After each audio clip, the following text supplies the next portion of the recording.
Vamos falar sobre a Grécia, mais especificamente sobre sua independência. Para isso, precisamos voltar um pouco no tempo. Espera, voltamos demais. Gente pelada, vinho e muitas festas. Não estamos falando sobre o Calango, e sim da Grécia Antiga.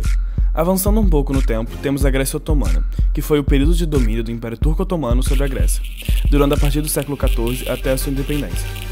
Este império foi um dos maiores impérios e mais antigos da época, conquistando muitos territórios e durando de 1299 a 1923. Mas bolsas, por que só depois de 500 anos o povo decidiu despirocar? A independência grega não foi um evento isolado. Durante a década de 20 do século XIX, o liberalismo se espalhava pela Europa. A onda revolucionária de 1820 foi causada pela decisão do Congresso de Viena para restaurar o absolutismo. E por isso, várias reações ocorreram, incluindo a Revolução de Cádiz na Espanha e a Revolução do Porto em Portugal.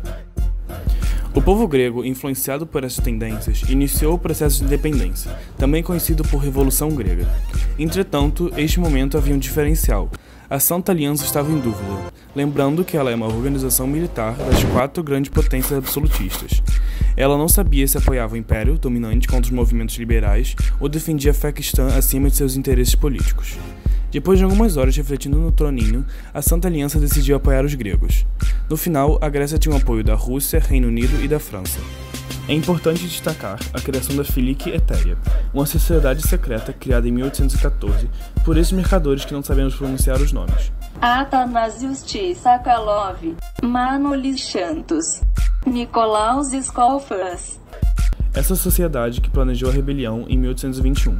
Nesse ano, o Império Otomano estava ocupado com uma guerra contra a Pérsia, e as grandes potências estavam ocupadas com revoluções decorrentes do período de Napoleão Bonaparte. Aproveitando esse contexto, os gregos se mobilizaram e iniciaram as revoltas e levantes. A independência grega ocorreu de 1821 a 1829.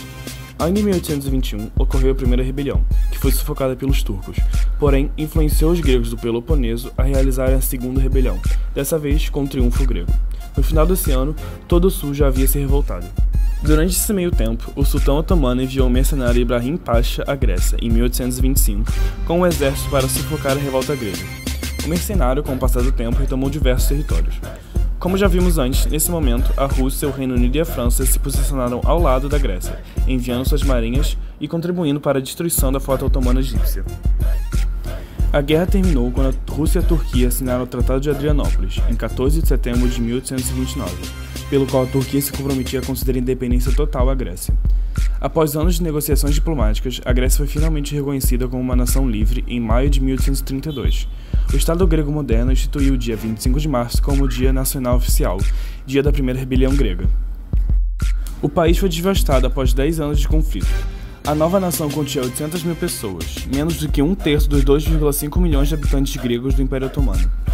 Durante grande parte do século seguinte, os gregos buscaram pela libertação dos territórios irredentos do Império Turco-Otomano, como o projeto de unir todos os gregos em um só país. No longo prazo, a Revolução Grega se destaca como um evento desencadeador do colapso do Império Turco-Otomano.